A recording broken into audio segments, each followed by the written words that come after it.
Welcome. D question है, क्या पूछ रहा है, क्लोरोफॉर्म किस तरह यूज होता है। देखिए क्लोरोफॉर्म तो कई तरीके से यूज हो सकता है, जैसे लेबोरेटरी रिएजेंट के में भी यूज होता है। अब पेस्टिसाइड के रूप में हमने लिया है तो एक क्लोरीन यहाँ आएगा, एक क्लोरीन यहाँ आएगा, लेकिन अगर मैं यहाँ पे लगा दूं HNO यानी सनलाइट, तो अब क्या होगा, क्योंकि ये एलिफेटिक कंपाउंड है तो अब क्या हो जाएगा।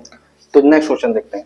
अब नेक्स्ट क्वेश्चन क्या है हमारा, a compound used as a refrigerant is. अब ये देखिए, ये क्वेश्चन तब आता था, अब तो है जिसको गुड ओजोन कहा जाता है, उसका ओजोन डिप्लीशन करता था। तो क्योंकि ये गैस बहुत ही हार्मफुल गैस थी जो ओजोन को डिप्लीट कर रही थी, तो उस समय के हिसाब से रेलेवेंट है। लेकिन ये कैसी गैस होती है, पॉइजनस गैस होती है। ठीक है, तो अगर जो हमारे बीकर में जिसमें हम HCl को स्टोर करके रखते हैं, CH3Cl को, हाँ एक मिनट,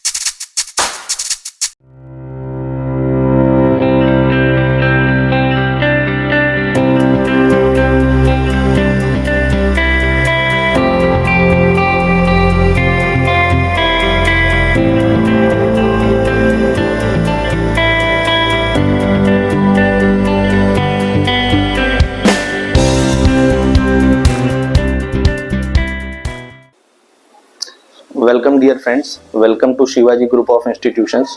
आज हम अपने केमिस्ट्री का जो फर्स्ट चैप्टर है haloalkanes and haloarenes, जैसा कि आप देख पा रहे हैं, इसके जितने भी प्रीवियस ईयर क्वेश्चंस आए हैं उनका डिस्कशन देखेंगे और उनका सॉल्यूशन देखेंगे और देखेंगे कि एग्जाम कंडीशन में कैसे इनको सॉल्व किया जा सकता है। Okay, so let's begin with our chapter. तो पहला चैप्टर, पहला जो हमारी एक्सरसाइज होगी, जैसा कि हमने कहा, halo alkane and hello arene. ठीक है, सो लेट्स स्टार्ट। तो सबसे पहले हम देखेंगे प्रीवियस ईयर क्वेश्चंस के जो MCQ टाइप क्वेश्चंस आए हैं उनको सॉल्व करने की कोशिश करेंगे। ठीक है, तो फर्स्ट क्वेश्चन जो हमारे सामने है क्या है, देखते हैं। तो फर्स्ट क्वेश्चन क्या आया है, main product of the reaction CH3 CH के नीचे बॉन्ड है ये, इसको इसके नीचे मत मानिएगा, CH के नीचे बॉन्ड है ये, CH2 CH3 in presence of alcoholic KOH। अब हमने दो चीजें पढ़ी हैं क्या, कि जब भी अल्काइल हैलाइड की रिएक्शन किससे होती है, KOH, लेकिन अगर वो एक्वस हो, कैसा हो, एक्वस, एक्वस मतलब पानी में डूबा हुआ, तो फिर कौन सी रिएक्शन होती है, न्यूक्लियोफिलिक सब्स्टिट्यूशन। तो ये कैसे टूटेगा, माइनस, ये कैसे टूटेगा, प्लस, ये कैसे टूटेगा, प्लस, ये कैसे टूटेगा, माइनस, और रिएक्शन होने के बाद क्या बन जाएगा, अल्कोहल। लेकिन जब कभी भी अल्काइल हैलाइड की रिएक्शन KOH से हो और KOH कैसा हो, एल्कोहलिक, कैसा हो, एल्कोहलिक, तो हमें पता है भाई अल्कोहल की कैटेगरी क्या है, अल्कोहल तो आदमी को ही एलिमिनेट कर देता है पीने के बाद, तो फिर ये रिएक्शन भी कैसी देगा, एलिमिनेशन। तो जब भी रिएक्शन एलिमिनेशन होगी तो एलिमिनेशन में क्या होता है, यहाँ पे क्या बन जाती है, एल्कीन। ठीक, तो उसी प्रकार से अब हम इस क्वेश्चन को सॉल्व करेंगे। हमें पता है क्योंकि ये एल्कोहलिक KOH है तो यहाँ पे क्या होना है, एलिमिनेशन। एलिमिनेशन कैसे होता है, डिहाइड्रो हेलोजिनेशन।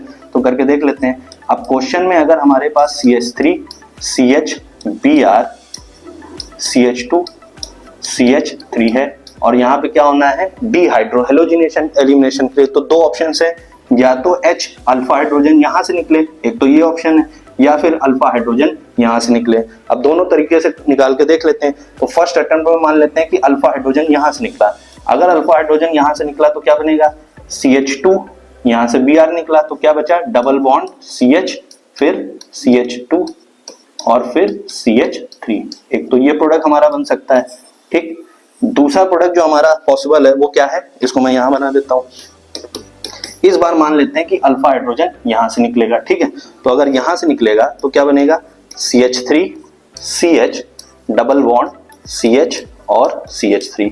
अब जब ये बन गया तो हम दोनों जो डबल बॉन्ड से जुड़े कार्बन है उधर क्या बनाएंगे, स्क्वायर, और देखेंगे उनसे डायरेक्टली कितने कार्बन जुड़े हैं। तो इससे जो डायरेक्टली कार्बन जुड़ा है वो कितने हैं, एक ये एक ये।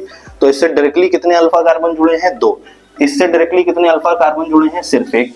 अब हमने सेजफ रूल पढ़ा है, तो सेजफ रूल क्या कहता है, वो प्रोडक्ट मेजर प्रोडक्ट होगा सेजफ रूल के अकॉर्डिंग जहां more number of alpha carbon होंगे। तो more number of alpha carbon कहां है, ये, तो this will be our major product. अब ये क्या बना, 4 कार्बन की चेन है तो ब्यूटीन, और दूसरे नंबर के कार्बन पर डबल बॉन्ड है तो ब्यूटीन 2। तो हमारा ऑप्शन क्या हो जाएगा, ब्यूटीन 2। ठीक है, तो चलिए नेक्स्ट क्वेश्चन की तरफ चलते हैं। अब नेक्स्ट क्वेश्चन क्या है,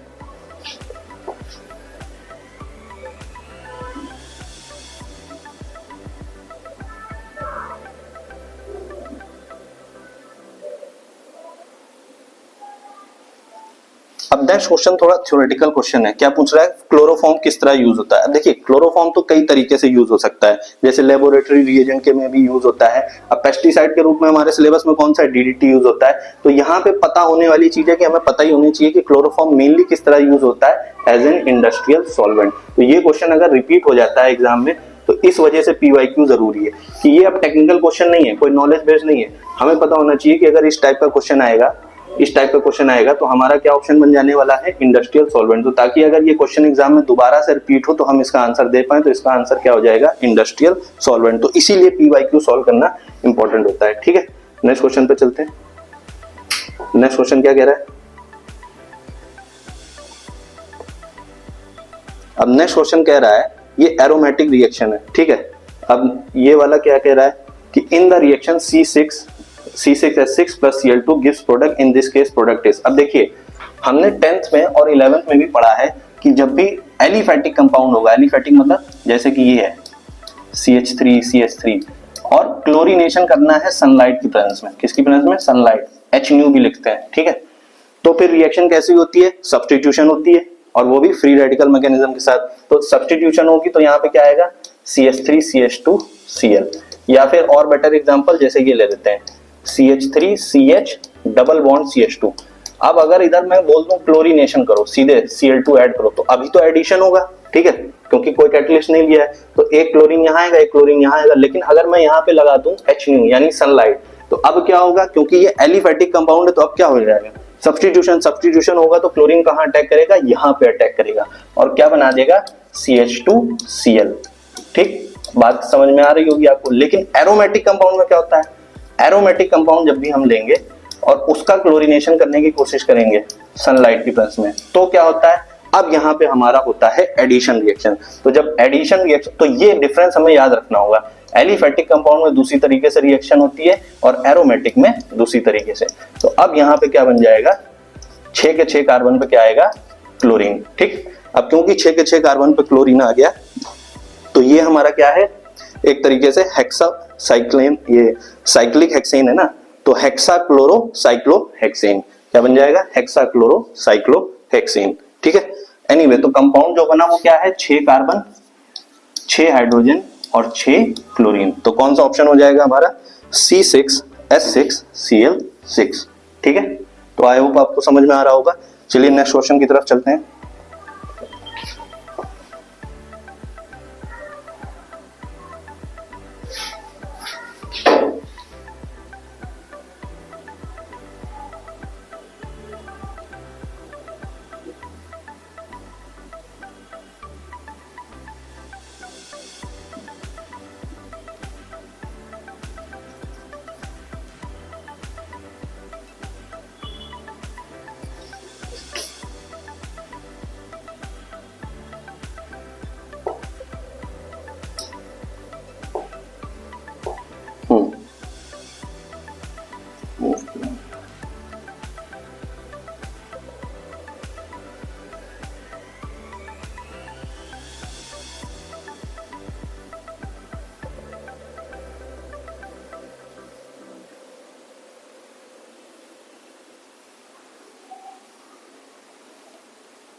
Okay, so this will run like this.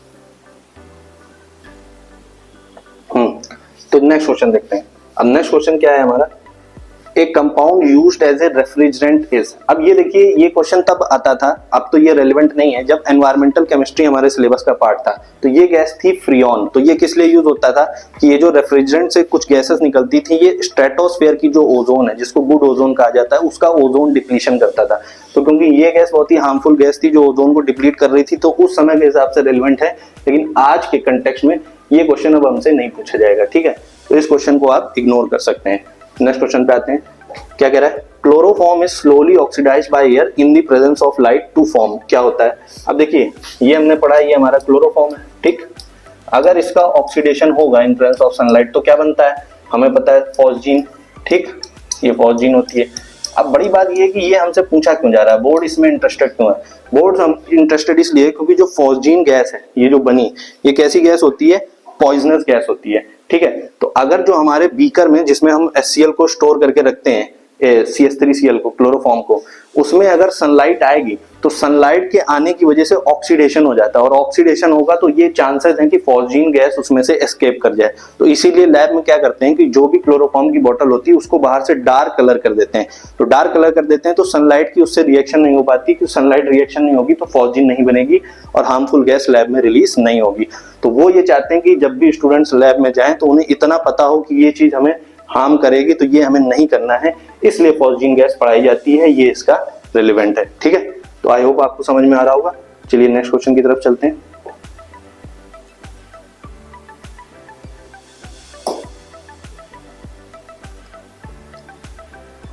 Next question क्या है, haloforms are tri halogen derivatives of. ठीक, अब ये वाला क्वेश्चन देखते हैं। हेलोफॉर्म्स क्या होते हैं, CH(X3), हमें पता है ये हेलोफॉर्म होता है। अब ये बनते कैसे होंगे, जरा ध्यान से देखिए। एक ही कार्बन की चेन है, हेलोफॉर्म ये होता है। तो एक कार्बन की चेन होती है तो रूट वर्ड क्या होता है, मेथ, एथ की प्रोप। अगर कुछ नहीं भी पता है तो एक कार्बन की चेन में एथ तो हो नहीं सकता, एथ तो तब होता है जब 2 कार्बन हो। प्रोप नहीं हो सकता, प्रोप तब होता है जब 3 कार्बन हो। एक कार्बन की चेन है तो रूट वर्ड क्या होता है, मीथेन। ठीक, ये तो एलिमिनेशन ट्रिक बता दी जो कंपटीशन में काम आती है। अब सही से अगर मैं समझना हो तो ये ले लेते हैं हम मीथेन। ठीक, अगर मीथेन में मैंने 3 हाइड्रोजन हटा दिए, ठीक, और उसकी जगह क्या ऐड कर दिए, 3 मोल्स ऑफ हेलोजन। तो अगर 3 हाइड्रोजन हटाए और 3 मोल्स ऑफ हेलोजन ऐड किए तो क्या बन जाएगा, 3 हाइड्रोजन की जगह क्या आ गया, 3 हेलोजन। तो ये जो हेलोजन बना ये डेराइव किससे, ये प्राप्त किससे हुआ, मीथेन से। Since halogen is derived from methane so it will be called as a tri halogen derivative of. एक तो बात की डेरिवेटिव क्योंकि इसी से बना, और क्योंकि 3 हेलोजन वाला सब्स्टिट्यूशन हुआ है तो try halogen derivative of methane. आप समझ रहे हैं। तो ये मतलब होता है डेरिवेटिव का कि जो चीज किसी और से प्राप्त हुई हो तो वो उसको उसका डेरिवेटिव कहते हैं। ठीक है, नेक्स्ट क्वेश्चन देखते हैं।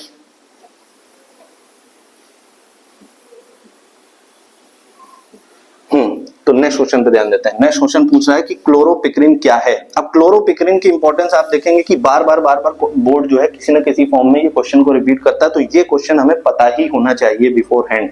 अगर किसी को नहीं भी आता तो फिर उसको एटलीस्ट याद ही होनी चाहिए, क्योंकि बार बार बोर्ड पूछता है। चलिए देखते हैं क्या होता है। हमें पता है कि क्लोरोफॉर्म की रिएक्शन जब कभी भी कंसंट्रेटेड HNO3 से होगी तो क्या होता है। अब हमें पता है ऑर्गेनिक केमिस्ट्री में HNO3 और H2SO4 कैसे टूटता है, OH- NO2। ठीक, फिजिकल केमिस्ट्री की बात अलग है, ऑर्गेनिक में तो ऐसा होता है। अब इसकी बात करें क्लोरोफॉर्म, तो क्लोरोफॉर्म को अब देखिए इसके लिए थोड़ी सी मैकेनिज्म आनी चाहिए। ये हो गया स्ट्रक्चर। ठीक, वैसे तो ये एसिड नहीं है, अगर मीथेन को देखो तो मीथेन क्या एसिड है, नहीं, बिल्कुल नहीं। लेकिन कार्बन से एक क्लोरीन जुड़ा है और क्लोरीन पे क्या होता है, इंडक्टिव इफेक्ट। इस पे क्या होता है, इंडक्टिव इफेक्ट। इस पे भी क्या होगा, इंडक्टिव इफेक्ट। क्योंकि कार्बन से जो क्लोरीन जुड़े हैं 3 क्लोरीन, उन तीनों के पास क्या है, इंडक्टिव इफेक्ट। और इंडक्टिव इफेक्ट क्या कर देता है, एसिडिक कैरेक्टर को बढ़ा देता है। तो क्योंकि यहाँ पे 3-3 इंडक्टिव ग्रुप जुड़े हुए हैं, इंडक्टिव ग्रुप, तो ये क्या करेंगे, हाइड्रोजन के एसिडिक कैरेक्टर को बढ़ा देंगे। और अगर इसके एसिडिक कैरेक्टर को बढ़ा देंगे तो ये किस तरह बिहेव करेगा, एसिड की तरह। और एसिड हमें पता है क्या होता है, जो पानी में टूट के H+ दे दे। तो अब अगर ये H+ दे देगा तो क्या बनेगा, H+ प्लस CCl3-। अब यहाँ पे माइनस, यहाँ पे प्लस, दोनों को जोड़ के लिख दो, CCl3.NO2। और क्या बन गया ये। अब वैसे इतना ना भी पता हो कि ये इंडक्टिव इफेक्ट वगैरह वगैरह, खाली रिएक्शन से काम चल सकता है, लेकिन अगर पूरा पता हो तो ये सेम क्वेश्चन अब कंपटीशन में आएगा तो इस तरीके से पूछा जाएगा। तो हमें उसका इनहेरेंट रीजन पता है कि क्यों H+ निकल रहा है, क्योंकि क्लोरीन की वजह से -I हो गया, -I की वजह से एसिडिक कैरेक्टर बढ़ गया। ठीक है, तो तब ये क्वेश्चन इजिली टैकल हो जाएगा। ठीक है, चलिए नेक्स्ट क्वेश्चन की तरफ चलते हैं।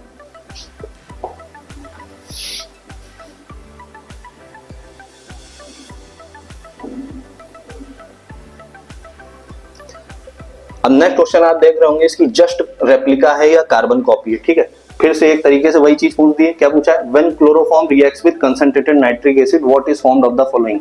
अब जस्ट ये क्वेश्चन पीछे किया है कि क्लोरोफॉर्म की रिएक्शन जब HNO3 से होती है तो क्या बनता है, क्लोरोपिक्रिन। सॉरी, रिएक्शन होगी तो क्या बनेगा, क्लोरोपिक्रिन। पीछे ही देखा हमने। ठीक है, तो आप देख रहे हैं किस तरीके से PYQ करने से पता चलता है कि क्वेश्चंस रिपीट होते हैं। नेक्स्ट देखिए, फॉस्जीन। ऊपर ही हमने रिएक्शन देखी थी कैसे क्लोरोफॉर्म का ऑक्सीडेशन हुआ था। यहाँ पे बस डायरेक्टली पूछ लिया कि इनमें से फॉस्जीन को आप पहचान लीजिए, तो क्या हो जाएगा, COCl2।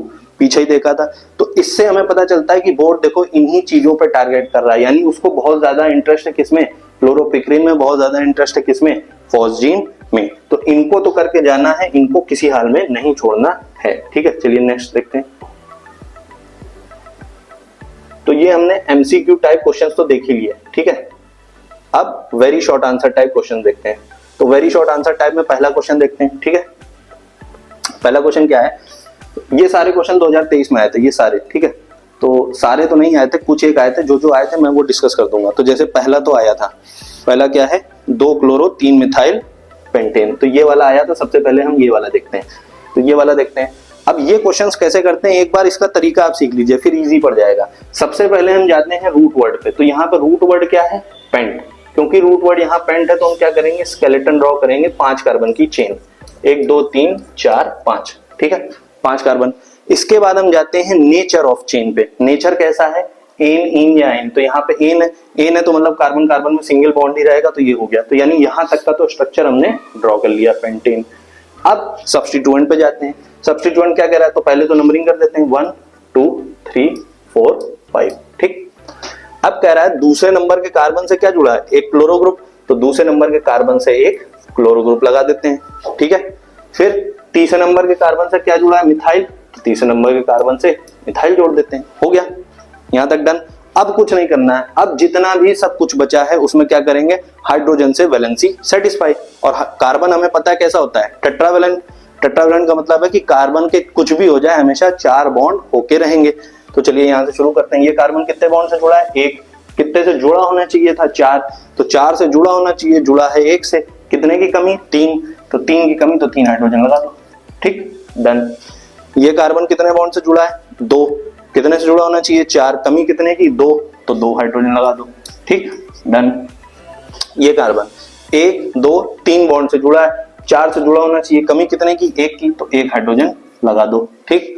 ये कार्बन सेम बात, 3 बॉन्ड से जुड़ा है, कितने लगा दें, 1। और ये कार्बन बिल्कुल इसकी तरह 1 ही बॉन्ड से जुड़ा है, 3 की कमी, तो क्या लगा दो, 3 हाइड्रोजन, ठीक। तो ये क्या हो गया, इसका स्ट्रक्चर, किसका, पहले वाले का, 2 क्लोरो 3 मिथाइल पेंटेन।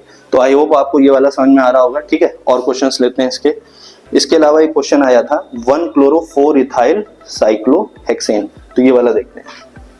हाँ, सी वाला क्वेश्चन आया था, सेकंड वाला नहीं आया था। तो सी वाला देखते हैं क्या है, 1 क्लोरो 4 इथाइल साइक्लोहेक्सेन। तो अब यहाँ पे रूट वर्ड हेक्स है, 6 कार्बन की चेन है, लेकिन वो साइक्लो है। साइक्लो मतलब एक साइकिल के अंदर है, तो ये हो गई साइकिल, कितने, 6 कार्बन की, गिनिए, 1 2 3 4 5 6 नोड्स है, ठीक है। तो साइक्लो, और क्योंकि हेक्सेन है, नेचर है एन, तो ये जो साइक्लिक कंपाउंड बना इसमें सिंगल बॉन्ड ही होगा, डबल बॉन्ड नहीं होगा। तो यानी इतने में हमने इतना पोर्शन जो है वो कंप्लीट कर दिया। बाकी पे आते हैं, ठीक। कह रहा अब इसके पहले कार्बन पे क्लोरो है, चौथे पे इथाइल है। अब हमारी मर्जी, हम किसी को भी 1 मान लें। मान लो मैंने नंबरिंग यहां से शुरू की, 1 2 3 4 5 6। तो अगर ये पहला कार्बन है तो क्या कह रहा है, पहले कार्बन से क्या जुड़ा है, क्लोरो ग्रुप, तो फर्स्ट कार्बन पे मैं क्या लगा दूंगा, Cl, ठीक। फिर क्या कह रहा है, चौथे कार्बन पे इथाइल है, तो चौथे कार्बन पे एक बॉन्ड लगाया और क्या बना दिया, इथाइल। ये हो गया हमारा स्ट्रक्चर तैयार।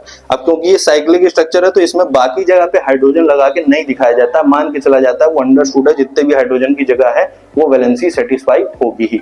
साइक्लिक स्ट्रक्चर में लगा के नहीं दिखाया जाता है, अंडरस्टूड होता है कि वो होगा, ठीक है। नेक्स्ट क्वेश्चन पे चलते हैं। अब नेक्स्ट क्वेश्चन जो बोर्ड ने पूछा था वो पूछा था 7th वाला, 1,4 डाइब्रोमोब्यूटेन। चलिए नेक्स्ट क्वेश्चन देखते हैं इधर, 1,4 डाइब्रोमोब्यूटेन। अब ये वाला क्वेश्चन देखते हैं, ठीक है।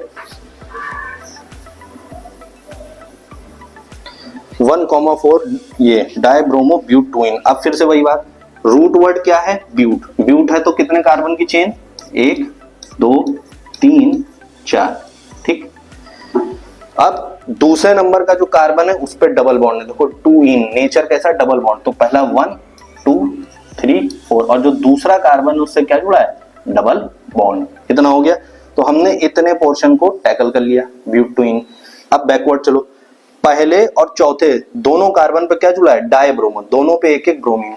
तो पहले कार्बन पे भी ब्रोमीन, चौथे कार्बन पे भी ब्रोमीन, 1,4 डाइब्रोमो। अब क्या बचा, हाइड्रोजन से वैलेंसी सेटिस्फाई करना। तो ये कार्बन कितने बॉन्ड से जुड़ा, 1 और 2, कितने की कमी, 2, तो 2 हाइड्रोजन लगा दो। ये कार्बन 2 बॉन्ड इधर 1 बॉन्ड इधर, 3, तो 1 की कमी, हाइड्रोजन लगा दो। ये कार्बन 1 इधर 2 इधर, 1 की कमी, तो 1 हाइड्रोजन लगा दो। ये कार्बन 1 इधर 2 की कमी, तो 2 लगा दो। ये हो गया। अब ये हो गया स्ट्रक्चर कंप्लीट, ठीक है। तो ये हो गया हमारा 1,4 डाइब्रोमो ब्यूटूइन। इसके बाद के भी दोनों क्वेश्चन बोर्ड में आए। ये पांचों क्वेश्चन जो मैं करा रहा हूँ, 1 2 3 4 5, ये पांचों 2023 में आए। तो चौथा वाला देखते हैं। ये क्या कह रहा है, 1-chloro-2 मिथाइल बेंजीन। अब यहाँ पे ये है हमारा मेन क्या, बेंजीन। अब बेंजीन तो हमें पता ही है भाई क्या होता है। अगर मैं इसको मिटा दूं,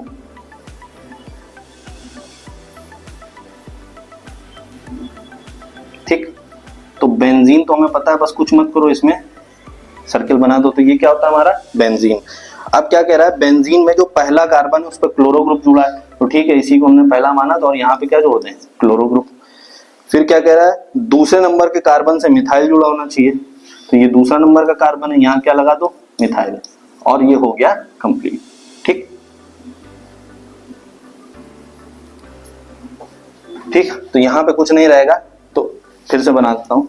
ये हो गया बेंजीन, पहले कार्बन से क्या हो जाएगा, क्लोरो ग्रुप, और दूसरे कार्बन से क्या हो जाएगा, मिथाइल। तो ये भी हमारा कंप्लीट हो गया। अब लास्ट वाला देखते हैं। लास्ट वाला क्या कह रहा है, 3-bromo-2 मिथाइल ब्यूटूइन। अब क्योंकि ब्यूटूइन है तो रूट वर्ड क्या है, ब्यूट। तो ये बात हम पहले भी कर चुके हैं, ब्यूट है तो 4 कार्बन की चेन बना देते हैं, ठीक। फिर कह रहा है 2-इन, तो पहले नंबरिंग कर दो, 1 2 3 4, और दूसरे कार्बन से क्या जुड़ा जाएगा, डबल बॉन्ड। फिर क्या कह रहा है, दूसरे नंबर के कार्बन से क्या जुड़ा है, मिथाइल, तो दूसरे नंबर के कार्बन से क्या जुड़ जाएगा, मिथाइल। तीसरे नंबर के कार्बन से ब्रोमो ग्रुप, तीसरे नंबर के कार्बन से ब्रोमो ग्रुप, हो गया। अब क्या करना है, कार्बन की टेट्रावैलेंसी सेटिस्फाई। पहला कार्बन ये वाला एक ही बॉन्ड से जुड़ा है, 3 की कमी, 3 हाइड्रोजन। ये वाला कार्बन 1 2 और 2 4, तो वैलेंसी सेटिस्फाई, 4 बॉन्ड है। ये वाला 1 2 2 4 वैलेंसी सेटिस्फाई, ये छोड़ दो। ये वाला एक ही बॉन्ड से जुड़ा है तो 3 हाइड्रोजन, ठीक। तो इस तरीके से ये स्ट्रक्चर्स वाले क्वेश्चन हमने करने सीख लिए। तो आई होप आपको ये वाले क्वेश्चंस करने का तरीका समझ में आ गया होगा, ठीक है। अब आगे चलते हैं।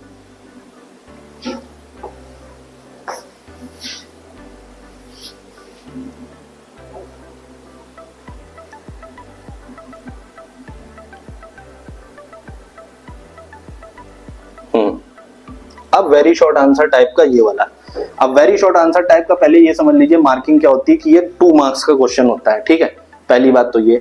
अब इसको करने के भी कुछ खास तरीके होते हैं, जैसे जैसे मतलब आएगा मैं समझाता जाऊंगा, तो इसको अच्छे से समझिएगा, वरना कई बार बच्चे क्या होता है कि थ्योरी के क्वेश्चन में सब समझ करके आते हैं, उन्हें लगता है 2 नंबर मिलने चाहिए, बट 2 मिलते नहीं, 1 ही नंबर मिलता है, ठीक है। तो उसको करने का स्पेसिफिक तरीका होता है, उसको समझते हैं, ठीक है। चलिए ध्यान देते हैं।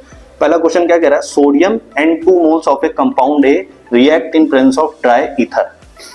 तो सोडियम और 2 मोल्स ऑफ कंपाउंड ए, तो 1 मोल ये ए का, 1 मोल ये ए का, 2 मोल्स ऑफ कंपाउंड ए बोला, कह रहा है किसकी प्रेजेंस में, ड्राई ईथर। अब यहाँ पे ड्राई ईथर याद करना इंपॉर्टेंट नहीं है, ठीक है। हर जगह कैटलिस्ट इंपॉर्टेंट नहीं होता, जहां होगा वो मैं आपको बता दूंगा। हर जगह कैटलिस्ट के पीछे नहीं भागना, कैटलिस्ट नहीं लिखोगे तो नाम नंबर नहीं कट जाने वाले हैं। यहाँ क्या कह रहा है, sodium and 2 moles of compound A लिख दिया हमने, react in presence of dry ether भी लिख दिया। रिएक्ट करके बना क्या रहा है, इथेन, इथेन बना रहा है, तो बना देते हैं इथेन, CH3 CH3, ठीक। इतना तो वो क्वेश्चन में ही कह रहा है कंपाउंड ए क्या होगा ये बताओ। एक नंबर तो इसी बात का, 2 नंबर का। फिर कह रहा है राइट केमिकल इक्वेशन आल्सो, तो कंपाउंड ए बताने का यानी नाम बताने का या केमिकल फॉर्मूला लिखने का 1 नंबर, और पूरी रिएक्शन लिखने का 1 नंबर। ये बात समझ में आ गई, ठीक। अब आगे देखिए, हमको ये पता चल गया कि हमें प्राप्त क्या करना है, हमें बनाना क्या है, हमें ये बनाना है इथेन। तो लेफ्ट हैंड साइड में भी ये CH3 वगैरह कहीं होना चाहिए। Na से तो CH3 आने से रहा, ठीक। CH3 राइट हैंड साइड में तभी होगा जब लेफ्ट हैंड साइड में भी कहीं CH3 हो, Na से तो आएगा नहीं। तो A में कहीं ना कहीं CH3 होना चाहिए, तभी तो यहाँ CH3 आएगा राइट हैंड साइड। तो A में एक चीज हो ना हो, क्या रही होगी, CH3। अब क्योंकि 2 CH3 है तो दूसरा CH3 कहां से आएगा, यहाँ भी CH3 होना चाहिए, ठीक। बॉन्ड लगा के छोड़ दो, ठीक। अब अगर सोडियम से ही रिएक्शन होनी होती तो यहाँ CH3Na करके होता है, यानी कि जब ये रिएक्ट कर रहा होगा तो CH3 के साथ जो चीज होगी वो रिएक्ट करेगी Na से। अब हमें पता है Na के साथ जो कंपाउंड बनते हैं, क्या बनते हैं जनरली, NaOH NaCl यही बनता है। अब NaOH तो 10th में था, एसिड बेस सॉल्ट। अब ये देखो कि CH3 वाली चीज या Na के साथ NaOH NaCl वाली कौन सी चीज है जो इस बार हमारे सिलेबस में, तो पहला ही चैप्टर जो हम पढ़ रहे हैं वो कौन सा, एल्काइल हैलाइड। तो अगर एल्काइल के साथ हैलाइड लगाओ यानी Cl लगाओ, ठीक, और फिर उसकी Na से रिएक्शन हो जाए तो NaCl तो बनता है, मैंने बताया जैसे NaCl NaOH तो वो निकल जाएगा।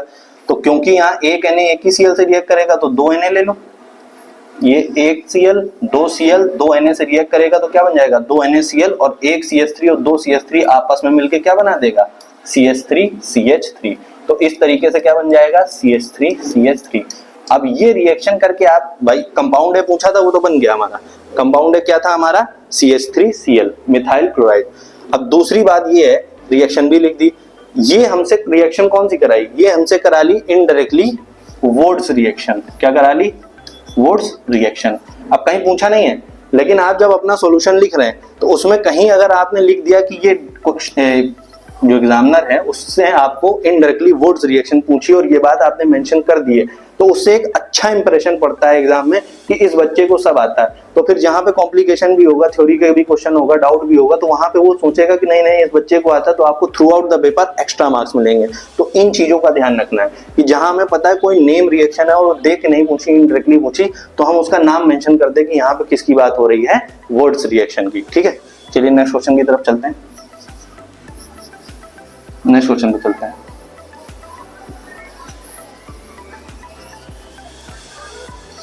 नेक्स्ट क्वेश्चन क्या कह रहा है, right A short note on applications of Grignard reagent. ठीक, अब मान लीजिए ऐसा कोई क्वेश्चन आपसे टकरा गया, अब आपने बुक में याद कर लिया है एप्लीकेशन तो ठीक है, नहीं याद किया तो क्या करोगे, बर्बाद कर दोगे, क्योंकि ग्रिग्नार्ड रिएजेंट तो आपको पता है, RMGX पूछा है, दुनिया को पता है, लेकिन एप्लीकेशन ऑफ ग्रिग्नार्ड रिएजेंट कोई नहीं पूछता, एक्सपेक्टेड ही नहीं है, लेकिन एकदम से बोर्ड में बम ये गिर गया तो क्या करोगे।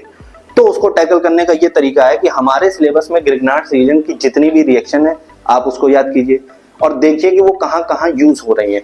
तो जहां जहां यूज हो रही है तो ग्रिग्नार्ड रिएजेंट से जो चीज बनाने में वो चीज काम में आ रही है, कि मान लीजिए आपने रिएक्शन याद किया कि अच्छा अल्कोहल में ग्रिग्नार्ड रिएजेंट यूज होती है या फिर कहीं और यूज होती है, तो आपको उसको रिकॉल करना है कि ये करने से ये होता है, ये करने से ये होता है। तो अभी हम फिलहाल पढ़ रहे हैं एल्काइल हैलाइड, ठीक है, RMGX और R-X। अब मान लीजिए हमने रिएक्शन करने की कोशिश की तो क्या होगा, हमें पता है ये कैसे टूटता है, प्लस माइनस, ये कैसे टूटेगा, प्लस माइनस।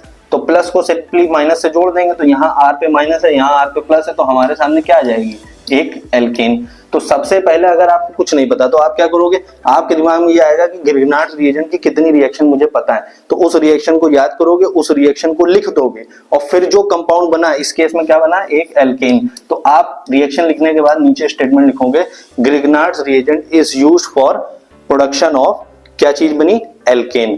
कैसे, by the use of alkyl halide and we can show this by following example या फॉलोइंग रिएक्शन या अबव एग्जाम्पल या अबव रिएक्शन। तो ये होती है स्मार्टनेस, कि जो इंफॉर्मेशन हमने गैदर ऑलरेडी कर रखी है अब उसको स्मार्टली क्वेश्चन में आंसर को करते हुए यूज करना, क्योंकि डायरेक्टली तो पूछा नहीं, डायरेक्टली एप्लीकेशन पता नहीं, तो जो रिएक्शन हमें पता है ग्रिग्नार्ड रिएजेंट की उसी रिएक्शन को लिख देंगे और जो प्रोडक्ट बन रहा है बोल देंगे कि इसका एप्लीकेशन क्या है, इसको बनाने में यूज होता है। ठीक है, ऐसे ही मान लीजिए ग्रिग्नार्ड रिएक्शन की और भी कोई ग्रिग्नार्ड रिएजेंट की और भी कोई रिएक्शन आपको याद आ रही हो तो आप उसको लिख दोगे। जैसे कि ग्रिग्नार्ड रिएजेंट मुझे याद आ रहा है, CO2 से रिएक्शन होता है तो कार्बोक्सिलिक एसिड बनती है, ठीक है, RMGX की रिएक्शन होती है, पहले CO2 से होगा और बाद में, ये तो फर्स्ट स्टेप है, और इसके बाद सेकंड स्टेप में क्या होता है, हाइड्रोलिसिस होता है इसका। सेकंड स्टेप में क्या होता है, हाइड्रोलिसिस। तो फिर ये किस काम में आता है, RCOOH। तो ये भी लिख सकते हो भाई रिएक्शन के साथ कि ये और किस काम में आती है, कार्बोक्सिलिक एसिड। ठीक है, एक बार फुल रिएक्शन देख लेते हैं, सेकंड वाली भी, चलिए देखते हैं। अब हाँ यहाँ सॉल्व कर देते हैं। ये मान लीजिए RMGX, ठीक, अब CO2 तो पता है ये है, ठीक, ये टूटेगा कैसे, प्लस माइनस। अब यहाँ पे हमें पता है ऑक्सीजन मोर इलेक्ट्रोनेगेटिव होता है, इलेक्ट्रोनेगेटिविटी तो याद ही होगी, जो चीज पीरियोडिक टेबल में राइट हैंड साइड होती है उस पर निगेटिव चार्ज आता है और लेफ्ट हैंड साइड पे पॉजिटिव। कभी भी भूल जाओ तो HCl लिख के याद कर लो फटाक से कि HCl राइट हैंड साइड है उस पर माइनस आता है, लेफ्ट साइड है उस पर प्लस आता है। तो यहाँ पे ऑक्सीजन हमें पता राइट हैंड साइड है, तो इलेक्ट्रॉन का क्या होगा, ट्रांसफर, इलेक्ट्रॉन का ट्रांसफर होगा तो कार्बन ऑक्सीजन, ऑक्सीजन पे negative charge, carbon positive charge और ऊपर डबल बॉन्ड O।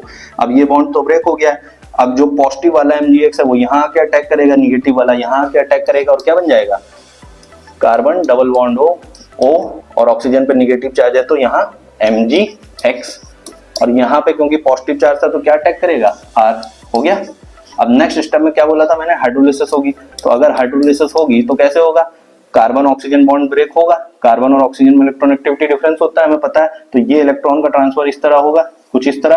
तो जब बॉन्ड ब्रेक होगा तो इस पे आएगा निगेटिव चार्ज, इस पे आएगा पॉजिटिव चार्ज। वाटर कैसे टूटता है, H प्लस OH माइनस, तो positive pay OH minus attack करेगा, निगेटिव पे H, तो RCO प्लस तो है ही, इस पे कौन सा अटैक करेगा, OH माइनस, तो जब ये इस पे अटैक कर देगा तो क्या बन जाएगा, RCOOH। क्या बन गया हमारा, कार्बोक्सिलिक एसिड।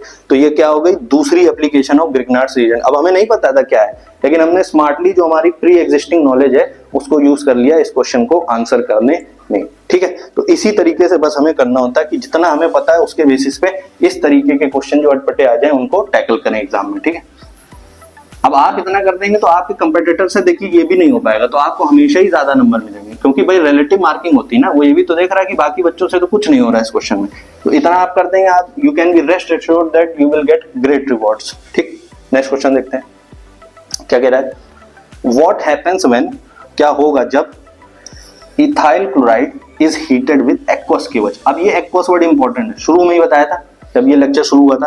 तो इथाइल क्लोराइड तो भाई ये है CH3 CH2 Cl, रिएक्शन हुई KOH से। कैसा है KOH, एक्वस, एक्वस मतलब पानी में डूबा हुआ, पानी में भीगा हुआ। तो जब पानी में भीगा हुआ होता है तो रिएक्शन कैसी होती है, न्यूक्लियोफिलिक सब्स्टिट्यूशन, तो इधर प्लस इधर माइनस। और जब अल्कोहलिक होता है तो एलिमिनेशन, जो पूछा गया था ऑब्जेक्टिव में। तो ये कैसे ब्रेक होगा, इलेक्ट्रॉन का इधर ट्रांसफर होगा, जब ट्रांसफर होगा तो इस पे आएगा निगेटिव चार्ज, इस पे आएगा पॉजिटिव चार्ज और ये बॉन्ड बीच से ब्रेक हो जाएगा। ठीक है, तो ये पॉजिटिव नेगेटिव, पॉजिटिव नेगेटिव, अब पॉजिटिव को नेगेटिव से जोड़ दो, क्या बन जाएगा CH3 CH2OH। ठीक, यही अल्कोहल है जो बिकता है, पीने वाला जो अल्कोहल मार्केट में बिकता है वो यही वाला होता है। ठीक है, और पॉइजनस वाला कौन सा होता है, CH3OH। तो कभी भी लैब में जाओ तो गलती से भी इससे छेड़छाड़ मत करना या इसको पी मत लेना। ठीक है, पी लोगे तो पॉइजनस होता है तो फिर सडन ही डेथ हो जाएगी। ठीक है, ध्यान रखना। नेक्स्ट क्वेश्चन पे चलते हैं। नेक्स्ट क्वेश्चन क्या है, arrange the following compounds in increasing order of their boiling points.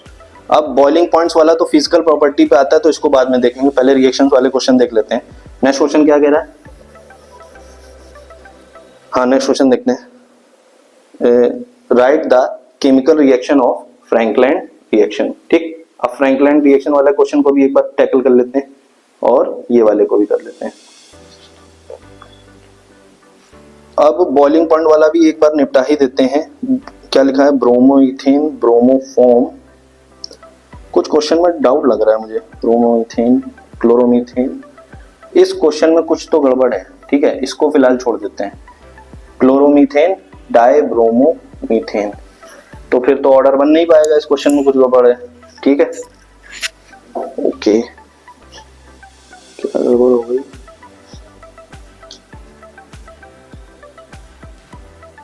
चलिए कोई बात नहीं, फ्रैंकलैंड रिएक्शन को देखते हैं। अब फ्रैंकलैंड रिएक्शन क्या बोलती है, फ्रैंकलैंड रिएक्शन को जरा ध्यान से देखते हैं।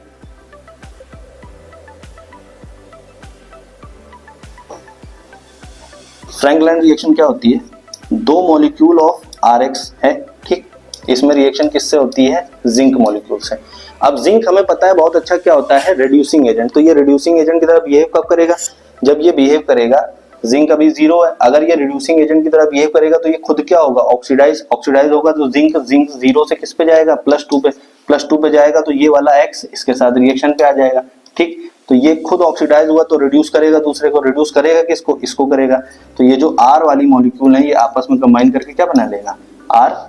तो ये क्या बन जाएगा हमारा एल्केन। ठीक है, तो यहाँ पे फ्रैंकलैंड रिएक्शन हमने क्या देखी, अल्काइल लाइट्स रिएक्शन हुई और हमारा क्या बनके तैयार हो गया, एल्केन। अब फ्रैंकलैंड रिएक्शन में जो एक चीज पूछ ली जाती है कभी कभी कॉम्पिटिशन में, वो ये होता है कि इस रिएक्शन का, जो चीज मतलब दी नहीं है लेकिन इस रिएक्शन का ड्रॉबैक क्या है, कमी क्या है इस रिएक्शन में। तो कमी ये है कि इसमें क्या होता है कि कम से कम आपको इथेन यानी 2 कार्बन की एल्केन प्राप्त होगी। तो अगर हमें मीथेन बनाना है तो हम इस रिएक्शन से नहीं बना सकते हैं, ठीक है। तो इससे क्या नहीं बना सकते, मीथेन। कम से कम हमें 2 कार्बन की एल्केन प्राप्त होगी। तो ये इसका क्या हो गया, शॉर्टकमिंग, ठीक, सॉरी। तो ये वाले क्वेश्चन को हम बाद में देखेंगे, ये कुछ गड़बड़ लग रहा है, ठीक है। आगे चलते हैं।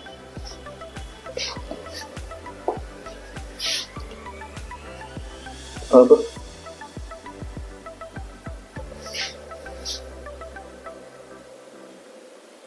हाँ,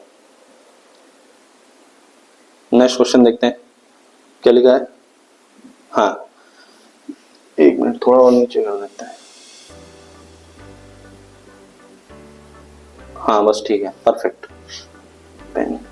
अब देखिए क्या कह रहा है, right equation of any of nucleophilic substitution reaction of ethyl bromide. अब देखिए ये तो आसान हो गया, कह रहा है कि एनी, कोई भी, आपके मन को जो भी भाए वो वाली न्यूक्लियोफिलिक सब्स्टिट्यूशन रिएक्शन दे दीजिए। अब देखिए यही बात है कि ये very short answer type questions हैं, तो एनी लिखा तो आप एक रिएक्शन लिख देंगे और काम चल जाएगा। लेकिन टू बी सेफ, क्योंकि ये 2 मार्क्स का क्वेश्चन है, तो ये एक्सपेक्टेड है कि 2 मार्क्स के क्वेश्चन में कम से कम आप अपने मनपसंद की कोई भी 2 रिएक्शन दे दें। एक रिएक्शन लिख के काम चलाने की, निपटाने की कोशिश मत कीजिएगा। क्यों? क्योंकि उसने बोल ही दिया ये कितने नंबर का है, वेरी शॉर्ट आंसर टाइप है, तो 2 नंबर का। तो अब तो आसान हो गया खेल। क्या कह रहा है, इथाइल ब्रोमाइड, तो ये होता है इथाइल ब्रोमाइड, हमें पता है।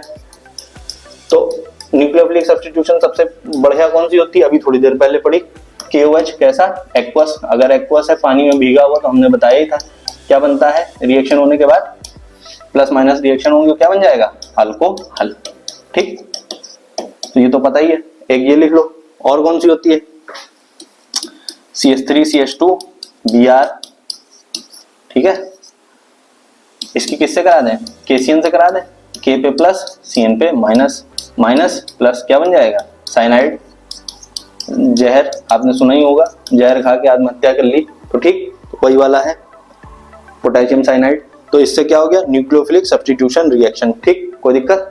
तो 2 रिएक्शन हमसे वो एक्सपेक्ट कर रहा था न्यूक्लियोफिलिक सब्स्टिट्यूशन की, हमने 2 रिएक्शंस दे दी। तो याद रखिएगा, ये लिखा जरूर है कि 2 नहीं लिखा, लेकिन 2 नंबर का क्वेश्चन है, तो ये एक्सपेक्टेड आप कितनी रिएक्शन दें, कम से कम मिनिमम 2, ठीक है।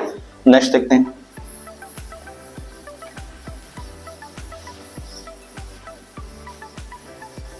चलिए नेक्स्ट क्वेश्चन देखते हैं क्या कह रहे हैं। हाँ, नेक्स्ट थ्योरेटिकल क्वेश्चन है, क्या कह रहा है, what are the precautions taken to protect chloroform from light and air. अब देखिए, अगर आपको याद आ रहा हो तो सेम क्वेश्चन ऑब्जेक्टिव में आया था। क्वेश्चन ऑब्जेक्टिव में क्या आया था कि chloroform in the presence of light and air react करके क्या कर देता है, रिएक्ट करके क्या कर देता है, पॉइजन बना देता है, जो कि क्या है, पॉइजनस गैस। हम नहीं चाहते हैं ये निकले, नहीं चाहते हैं ये निकले, तो ऐसा तो हम चाहते हैं कि ना हो। अगर हम चाहते हैं ऐसा ना हो तो इसके लिए कुछ प्रिकॉशंस लेने होंगे, कुछ ऐसे मेजर्स लेने होंगे ना कि ये हरकत, ये क्रिया ना हो, ये रिएक्शन ना हो। तो वही प्रिकॉशन जो है, तो वो तो थ्योरेटिकल क्वेश्चन है, आप लिख देंगे कि उसको बाहर से कलर करना जरूरी है, और जो भी लेंगे थ्योरेटिकल चीजें किताब में दे रखी हैं, तो ये तो क्वेश्चन हो जाएगा। लेकिन उस थ्योरी के साथ जब आप इस रिएक्शन को लिख देंगे और बोल देंगे कि अगर ये नहीं लेंगे तो ये पॉइजनस गैस निकल, तो फिर अब एग्जामिनर के पास भी देखिए इतना समय नहीं होता है, तो अगर आप ये रिएक्शन लिख के बोल देंगे कि यहाँ पे फॉस्जीन गैस जो कि वेरी पॉइजनस है वो निकलेगी, ताकि वो ना निकले इस वजह से हम प्रिकॉशंस लेते हैं, और यही प्रिकॉशंस लेते हैं, तो फिर क्या होता है, वो रिएक्शन देख के समझ जाता है कि बच्चे को आता है, तो उसका ध्यान थ्योरी पर जाता ही नहीं, ना उसके पास इतना समय है। रिएक्शन देख के बस आपका काम चल गया थ्योरी के क्वेश्चन में, फिर वो आपकी थ्योरी नहीं पड़ेगा और ये आपके नंबर पूरे 2 दे देगा, ठीक है। तो थ्योरी के क्वेश्चन में यही बात समझने वाली है, इतनी स्मार्टनेस कि किसी के पास, इतना एग्जामिनर के पास भी पेशेंस नहीं कि वो आपकी एक एक लाइन को वहां पे चेक करे। तो जहां पे रिएक्शन का स्कोप है वहां रिएक्शन देके बस समझा दो, क्योंकि रिएक्शन एकदम से नजर में चली जाती है, ठीक है, नजर ही आ जाता है कि बच्चे ने ये लिखा, मतलब इसको ये पता है इसके इर्द गिर्द, ठीक है। तो इस तरीके से स्मार्टली इन क्वेश्चंस को टैकल करना है। नेक्स्ट क्वेश्चन पे चलते हैं। नेक्स्ट क्वेश्चन क्या है, right one substitution reaction equation of benzene ring from chlorobenzene. बोल ही दिया है, एक ही लिखो तो बस ठीक है, भले ही 2 नंबर का है, लेकिन उसने खुद बोल दिया ना, एनी नहीं लिखा, 1 लिखा, तो ठीक है, अपने मन से कोई भी लिख दो। अब हमें पता है भाई क्लोरोबेंजीन की 4 रिएक्शन होती हैं, एक हैलोजिनेशन होता है और सल्फोनेशन होता है, नाइट्रेशन होता है और फ्रीडल क्राफ्ट। और फ्रीडल क्राफ्ट भी दो तरीके की, तो जो भी आपका मन करे वाली लिख दीजिए। ठीक, ये हो गया क्लोरोबेंजीन। अब इसकी अगर क्लोरीनेशन कर दें कैसे होती है, या तो हाँ, अब यहाँ पे देखिए कैटलिस्ट जरूरी है। यहाँ पे आप कैटलिस्ट नहीं लेंगे तो फिर रिएक्शन जैसा आप चाहते हैं वैसी नहीं होगी। ठीक है, या तो AlCl3 या तो FeCl3, कोई भी एक। थ्रू आउट आप एक कोई भी एक लीजिएगा, बार बार दोनों मत लिखिएगा। ठीक है, अब यहाँ पे रिएक्शन होने के बाद क्या बनता है, एक बार क्लोरो ग्रुप कहाँ अटैक करेगा, यहाँ पे। हाँ, ये क्यों होता है, क्योंकि क्लोरीन पे कैसा इफेक्ट होता है, -I लेकिन +M। अब जो +M ग्रुप होता है वो कैसा होता है, ऑर्थो एंड पैरा डायरेक्टिंग। क्योंकि ये ऑर्थो एंड पैरा डायरेक्टिंग होता है तो ये कैसे टूटेगा, क्लोरीन माइनस क्लोरीन प्लस। तो जो क्लोरीन प्लस वाला है वो कहाँ अटैक करेगा, क्योंकि ये +M कैसा होता है, ऑर्थो एंड पैरा डायरेक्टिंग। क्योंकि ये ऑर्थो एंड पैरा डायरेक्टिंग है तो अब ये क्लोरोनियम आयन कहाँ अटैक करेगा, एक बार ऑर्थो पे अटैक करेगा और एक बार पैरा पे अटैक करेगा। ठीक, ये तो बात हो गई। अब अगला सवाल बनता है कि एक बार क्लोरीन यहाँ अटैक कर रहा है, एक बार यहाँ अटैक कर रहा है, तो दोनों में से मेजर प्रोडक्ट कौन, तो मेजर प्रोडक्ट कौन होगा। तो देखो, अब अगर उसको 3 डायमेंशनल स्पेस में अटैक करना है किसको, इस क्लोरोनियम आयन को, तो अगर आप देखो तो इधर से अगर उसको आके अटैक करना है इस डायरेक्शन से, अगर इस डायरेक्शन से इस क्लोरोनियम आयन को आके अटैक करना है तो इधर से ये क्लोरीन है, इधर से क्या है, रुकावट। समझ रहे हो, ऑब्स्ट्रक्शन है रास्ते में, रुकावट है, तो 3 डायमेंशनल स्पेस में अटैक करने में क्या होगी, मुसीबत होगी। जबकि अगर उसको यहाँ पे अटैक करना है, यहाँ पे, तो इधर से अटैक करने में तो कोई दिक्कत नहीं है भाई। इधर से आने में दिक्कत है, इधर से नहीं दिक्कत है, इतना 180 डिग्री ब्लॉक है। इधर से चाहे इधर से आओ, इधर से आओ, इधर से आओ, 270 डिग्री खुला हुआ है, ऊपर से नहीं आ सकते हो, इधर से आ सकते हो, इधर से आ सकते हो, नीचे से आ सकते हो, 270 डिग्री तो खुला हुआ है ना। तो यहाँ पे जो रुकावट है वो पूरी 180 डिग्री है, बात समझ रहे हो, पूरी इधर से। यहाँ पर जो रुकावट है मात्र 90 डिग्री है, 270 डिग्री खुला मैदान है अटैक करने के लिए क्लोरोनियम आयन को। तो यहाँ पे स्टेरिक हिंड्रेंस ज्यादा है, यहाँ स्टेरिक हिंड्रेंस कम है। क्योंकि यहाँ स्टेरिक हिंड्रेंस कम है इसलिए हमेशा पैरा वाला जो है वो मेजर प्रोडक्ट होता है। हमेशा ये होता है कि जो आपके सिलेबस में जो पैरा वाला प्रोडक्ट है वो मेजर प्रोडक्ट बनेगा। क्यों, क्योंकि यहाँ पे स्टेरिक हिंड्रेंस कम है और यहाँ पे स्टेरिक हिंड्रेंस ज्यादा है। ठीक है, चलिए ठीक है, आई होप आपको समझ में आया होगा। नेक्स्ट क्वेश्चन पे चलते हैं, क्या कह रहा है, what happens when chlorobenzene is heated with aqueous NaOH at 623 kelvin and 300 atmospheric pressure. चलिए ठीक है, इस क्वेश्चन को सॉल्व करते हैं। चलिए देखते हैं इसको।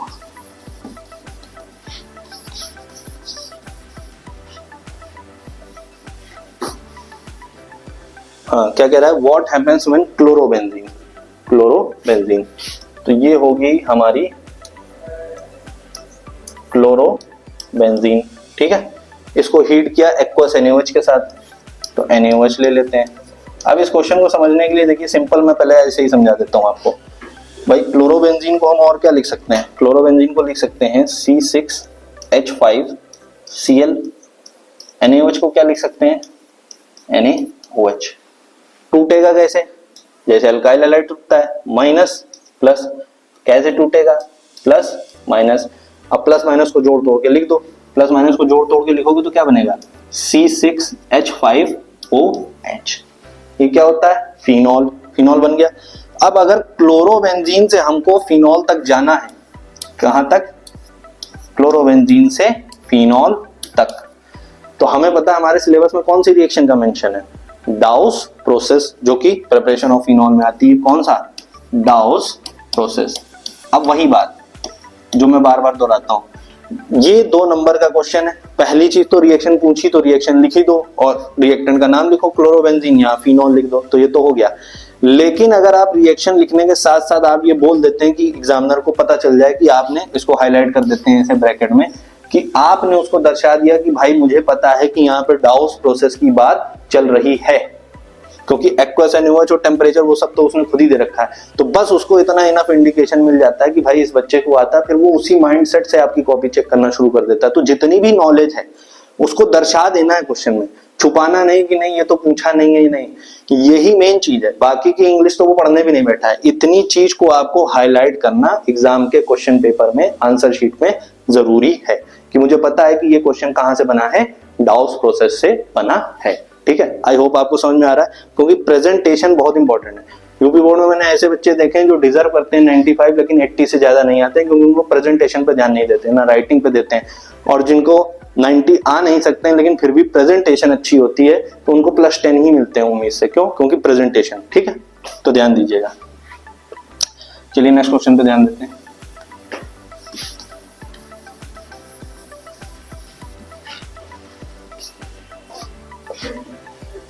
ठीक, अब नेक्स्ट क्वेश्चन क्या है, right short note on Wurtz reaction. अब ये तो शुरू में ही आई थी तो फिर से देख लेते हैं, चलिए कोई बात नहीं। CH3 एल्काइल हैलाइड की रिएक्शन सोडियम से, ठीक, किसके प्रेजेंस में? Dry ether. अब जैसा कि मैंने कहा भाई यहाँ कैटलिस्ट इंपॉर्टेंट नहीं, हर रिएक्शन में कैटलिस्ट इंपॉर्टेंट नहीं होता, तो आपको ड्राई ईथर अगर नहीं पता है तो कुछ लूट जाने वाला नहीं है, कोई दिक्कत की बात नहीं है, कोई दिक्कत नहीं। इधर से सोडियम ये निकल गया, सोडियम हैलाइड, और क्या बच गया? 2 मॉलिक्यूल ऑफ CH3 जोड़ दिया तो क्या बन गया हमारा? ईथेन। ठीक, ये तो शुरू में भी आई थी। अब मुद्दे की बात समझिए, क्वेश्चन की लैंग्वेज पढ़िए। क्वेश्चन की लैंग्वेज क्या है? Right short note on.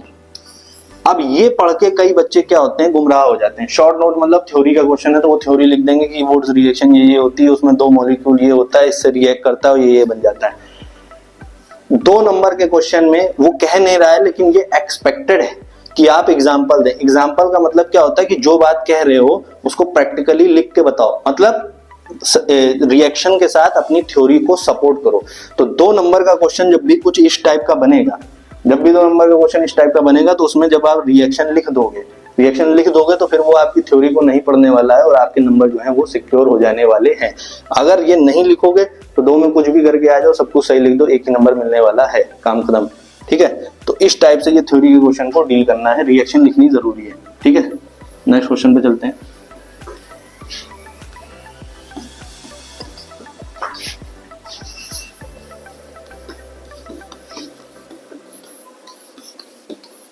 तो नेक्स्ट क्वेश्चन क्या कह रहा है, एल्काइल हैलाइड की रिएक्शन हो रही है केसीएन से। तो चलिए करते हैं इसको, सिंपल न्यूक्लियोफिलिक सब्स्टिट्यूशन रिएक्शन। तो एल्काइल हैलाइड की रिएक्शन केसीएन से होगी तो क्या होगा, हैलाइड यहाँ पे टूटेगा, ये प्लस में टूटेगा, ये माइनस में टूटेगा, ये प्लस में टूटेगा। तो जब रिएक्शन होगी तो क्या बनेगा, आर साइनाइड। ठीक, तो हमसे यही तो पूछा था, ये रिएक्शन हुई RX के केसीएन से और क्या बना, ए। तो ए क्या बना, एल्काइल साइनाइड बन गया। इसके बाद देखने बस उसने हाइड्रोजन लिख के छोड़ दिया। अब इसका मतलब नेक्स्ट रिएक्शन किससे होगी, हाइड्रोजन, तो हाइड्रोजन ऐड होगा। और एडिशन ऑफ हाइड्रोजन हम क्लास 9 से पढ़ते जा रहे हैं, क्या होता है, रिडक्शन। तो देखिए डायरेक्टली नहीं पूछा, इनडायरेक्टली पूछा है कि यहाँ पे रिडक्शन करो, कोई रिड्यूसिंग एजेंट तक नहीं दिया, तो ये आपके लिए हिंट है। ठीक है, तो अब हमें हाइड्रोजन ऐड करना, तो बस सिंपल सी है, कैसे होगा, 2 हाइड्रोजन इधर, 2 हाइड्रोजन इधर। अब हमें तो पता है ना कि ऑर्गेनिक केमिस्ट्री की 2 सबसे आसान रिएक्शन कौन सी होती हैं, एक तो होती है रिडक्शन, दूसरी ओजोनोलिसिस। बार बार हम पढ़ते आ रहे हैं, कुछ नहीं करना होता है, जहां पे भी ट्रिपल बॉन्ड है वहां 2 बार हाइड्रोजन इधर। कैसे, अगर आप लोग भूल गए तो याद दिला देते हैं। CH triple bond CH, reduction कैसे होता था, एक बार इधर हाइड्रोजन, एक बार इधर हाइड्रोजन, तो ये चेंज होके क्या हो जाता है, CH2 डबल बॉन्ड CH2, एक बार हुआ, फिर से एक बार इधर हाइड्रोजन, एक बार इधर हाइड्रोजन, तो ये चेंज होके क्या हो जाता है, CH3, यानी कुल मिला के 2 हाइड्रोजन इधर, 2 हाइड्रोजन इधर। तो वही तो किया है, 2 हाइड्रोजन इधर, 2 हाइड्रोजन इधर। तो ये क्या हो गई हमारी रिडक्शन कंप्लीट। ठीक है, तो आए ये समझ में आया होगा। तो जो बी कंपाउंड बना हमारा वो क्या बन गया, प्राइमरी अमीन, 1 डिग्री अमीन।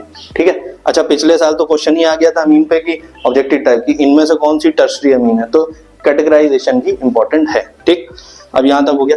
अच्छा यहाँ पे एक नेक्स्ट इंपॉर्टेंट जो प्रोबेबल बन सकता है, क्योंकि वो यहाँ तक तो पूछ ही चुका है। अब अगर वो मान लीजिए पूछ ले केसीएन की जगह कुछ और दे दे, RX की जगह मान लो AgCN दे दे, तो क्या होगा, तो हमने पढ़ा है कि यहाँ पे ये क्या है, S ब्लॉक के जो पोटेशियम है S ब्लॉक का मेटल है, तो ये डिफरेंटली बिहेव करता है, जबकि ये क्या है, DNF ब्लॉक का ट्रांजिशन एलिमेंट, तो ये दूसरी तरीके से बिहेव करता है। तो यहाँ पे प्रोडक्ट क्या बनता है, एल्काइल आइसोसाइनाइड। तो हमें ध्यान रखना है, अगर वो ये पूछ चुका है केसीएन, तो वो अगली बार AgCN भी पूछ सकता है, और AgCN के केस में हमारा प्रोडक्ट क्या बनता है, आइसोसाइनाइड, साइनाइड नहीं बनता है। तो इस चीज के बारे में we have to be extra careful. ठीक है, तो इस चीज का हम ध्यान रखेंगे, इस चीज को हम अवॉइड नहीं कर सकते हैं। ठीक है, तो चलिए आज के लिए इतना ही, बाकी के क्वेश्चंस नेक्स्ट सेशन में देखेंगे। Okay, thank you.